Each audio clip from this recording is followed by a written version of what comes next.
Hey guys, welcome back to my channel. Yuka here. If you're new here, welcome. I'm Yuka living in Tokyo. Today I'd like to talk about how to be a good English teacher in Japan. Why did I come up with this topic? It's because there are lots of demands for English teachers in Japan, and also there are some people who asked me how to be an English teacher here, and they want to live in Japan and be an English teacher. And also one more thing, I have actually taught English at English Conversation School for a short term, so I thought I can give some tips to you. It is not only for English who would love to be English teachers, but also people everywhere in the world, because I'm going to introduce Japanese characteristics as well. So I hope this video will help you to have better understanding of Japanese people. Yes, let's begin!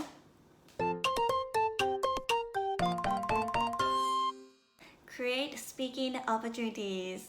We start learning English since we are in junior high school or we are even in elementary school.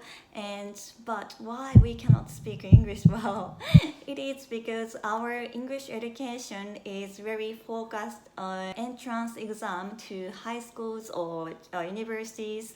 So we are learning so difficult grammar, or we learn how to read long sentences. So we are very good at grammar and also reading, but we don't really have speaking classes. That's one of the big problem of Japanese English education. Before studying abroad in America, I could only speak, "How are you? I'm fine, thank you, and you? Please sit down." But I've never used this, "I'm fine, thank you, and you" in America. That was so useless. You can teach them English from the book or textbooks, but more importantly, please create more opportunities to speak English for your students. Understand Japanese lesson styles. Japanese people are taught to be quiet, and listen to the professor or teachers, speaking very carefully, and take notes. Yeah, so we don't really have, custom to raise our hands and ask questions, give opinions in front of the class. When I was taking a lesson in a university in America, I was so shocked by the students' so lively lesson. Yeah, lots of students are speaking their opinions and having a discussion even in the class time. And yeah, teacher was willing to listen to students' opinions, and so lively. It was so different from Japanese normal lessons. Don't worry that if your students are very quiet and never talk, it's okay. It's like a Japanese way of taking lessons. Don't worry, "Oh my god, my lesson is boring." No, they are listening to you. If you want your students to speak, you can ask them to do so. Mistakes are okay. Japanese people tend to want to speak perfect English. One of the reasons is because, as I said, Japanese people have learned so difficult, grammar and, reading and maybe writing too. So that's why they try to, utilize the most of it. When I was taking ESL lessons in America, I was quite surprised at foreign students from European countries and South American countries. They speak a lot, very very fluent, I thought. But when I was listening to their speaking carefully, there are actually lots of grammar mistakes, but they don't really care. They want to talk and talk more. And I thought, oh my god, that's why they can improve English very quickly. And another reason is because Japanese characteristic maybe affects, because Japanese people tend to be very serious and also hardworking, so making mistakes is not okay for them maybe. I want to make perfect sentences with using perfect grammar, but maybe it is not very necessary for daily conversation. Try and error is important to anything, like not only for English but also any other field, right? So you can give them, you can make a good atmosphere. Japanese students can feel like, oh, I can make mistakes, it's okay, like a relaxing atmosphere is good solution for that, I think.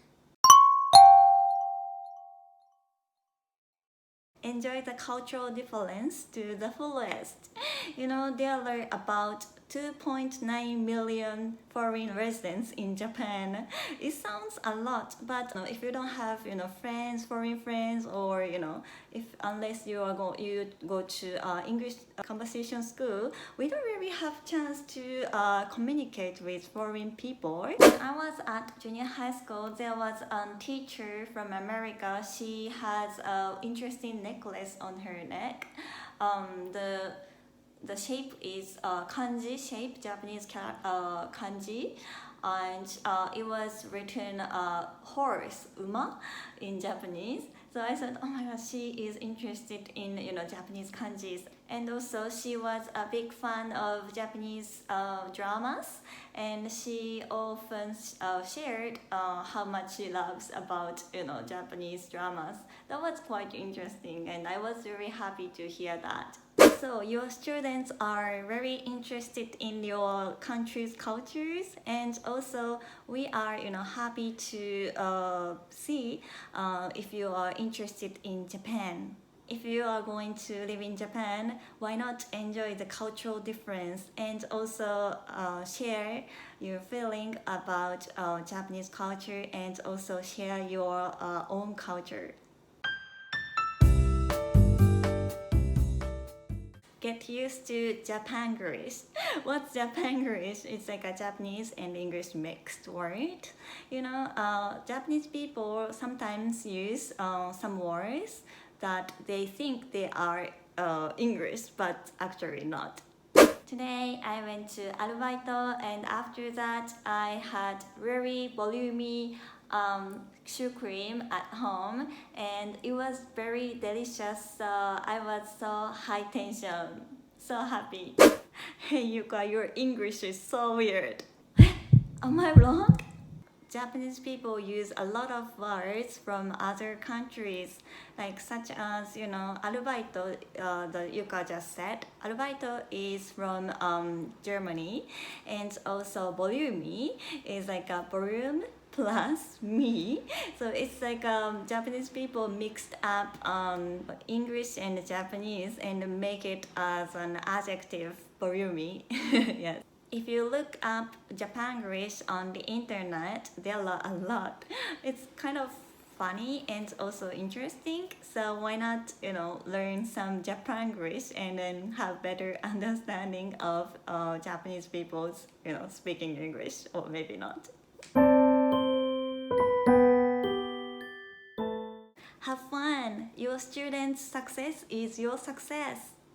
Japanese students struggle through boring and dry classes at school. There are lots of students in middle age or elderly people who have bought a lot of English textbook to learn English conversation, but mostly they failed.